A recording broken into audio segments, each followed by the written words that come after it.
Thank you very much, and thank you very much for the opportunity to speak today.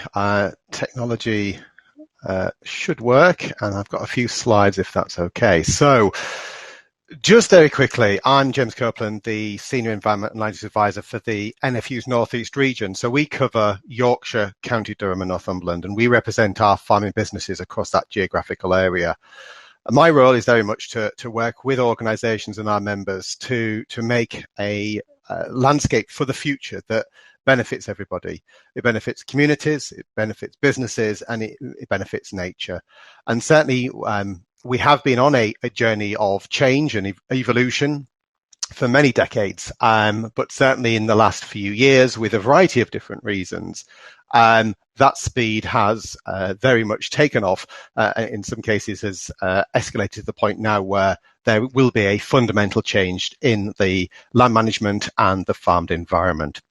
So critically, for us, it is about farming families, farming businesses. A farming future farmed landscape is very much around the people that are working within that landscape and making sure they're taken on the journey. So just to set the scene, where are we?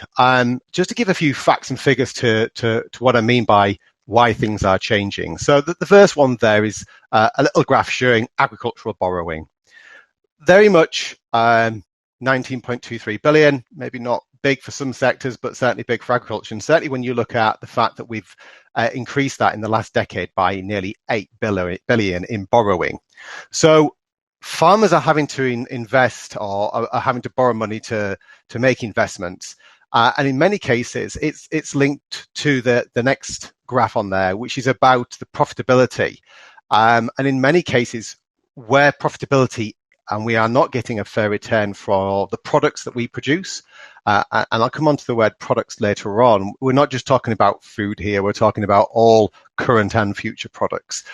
We're not necessarily making that fair return. So borrowing is going up. So again, total income from farming expected to be around the 4.16 billion. But that has fallen. And as I say, why? And these are some of the trajectories which has resulted in continual volatility in the market. So we are at the behest of nature, Mother Nature, and what she decides to do on a hourly, weekly, yearly basis. And so we saw the impacts of climate change already, dry springs, hot summers, wetter autumns, all impacting our production in every sector. And when I say production, again, it's not just the crops that we produce, your traditional food production. It also damaged the natural environment that we were trying to sustain and improve, with many agri-environmental areas badly damaged and hit by those weather environments. The final one, obviously, every sector has been impacted by COVID, but certainly from an agricultural sector, overnight the industry lost markets, and we also had issues with regards to labour, which we ultimately need to get the product from the farm gate to the consumer.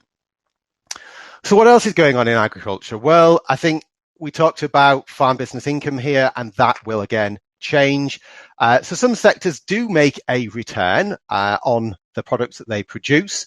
May not always be enough to meet that investment needs, but there are, and certainly in the Tees Valley, key sectors, for example, less favoured area grazing livestock and such like, where they are not making a return from the products that they produce. And so they're heavily reliant on agricultural environment payments or diversification enterprises, or critically direct support or basic payment scheme as it was known.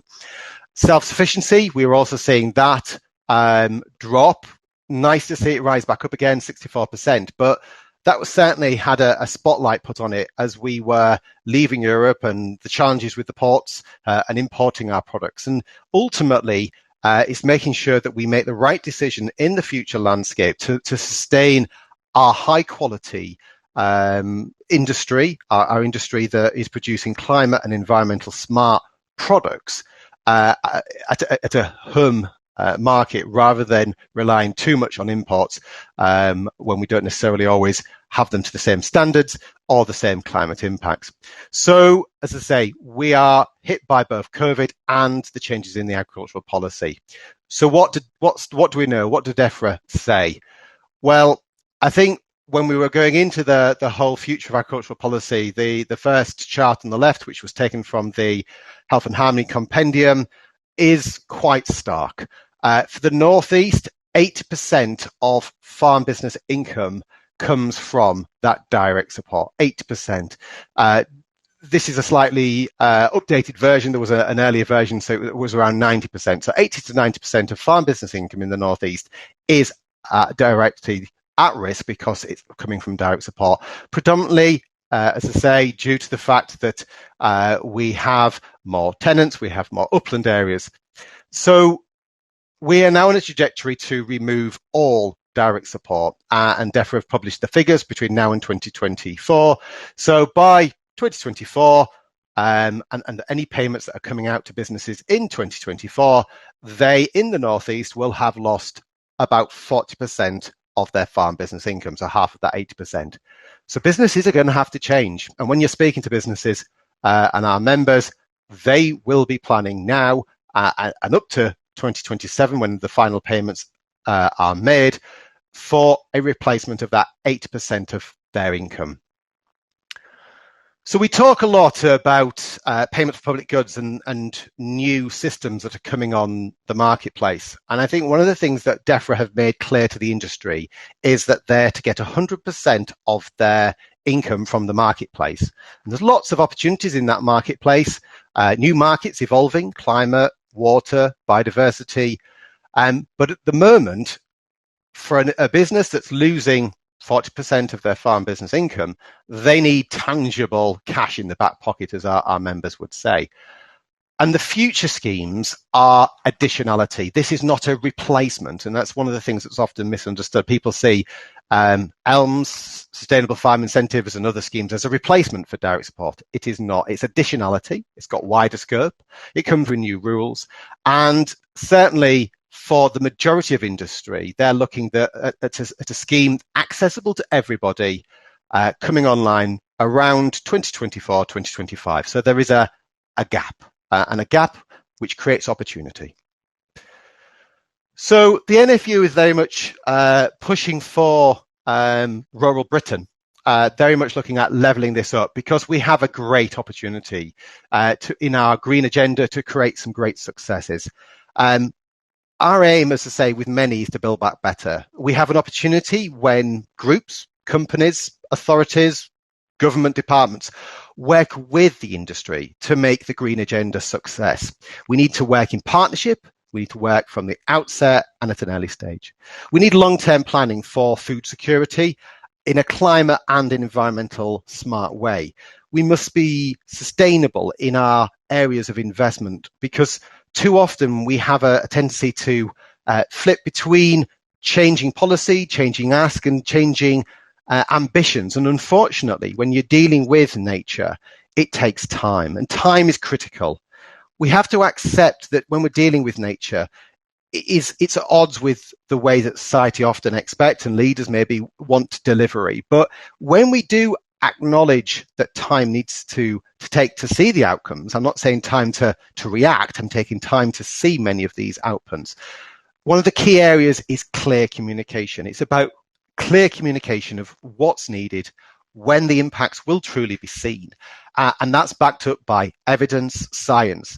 And science and evidence and academic research that looks at a holistic impact of some of these changes is a critical area, an opportunity, because maybe too often we have a tendency to look at issues in isolation and demonstrate a need.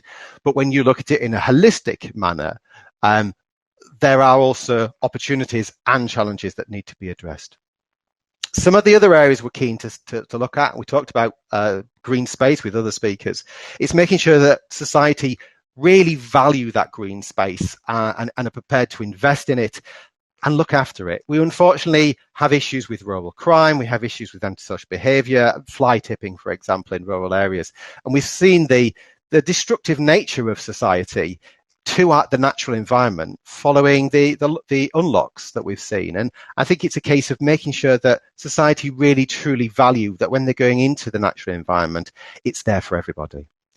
Well-being certainly has been mentioned, and it's the well-being for people visiting the natural environment, but it's also the well-being of the communities and the farming businesses that are there on a day-to-day basis. We must see a just transition. And the final point I'd like to raise is rural proofing. There's lots of ideas, lots of opportunities, but for these ideas and successes to be achieved, we must proactively rural proof them. We must understand what the implications are at a local level, at a farm scale level, at a business level to make sure that these can and truly be achieved. Thank you very much.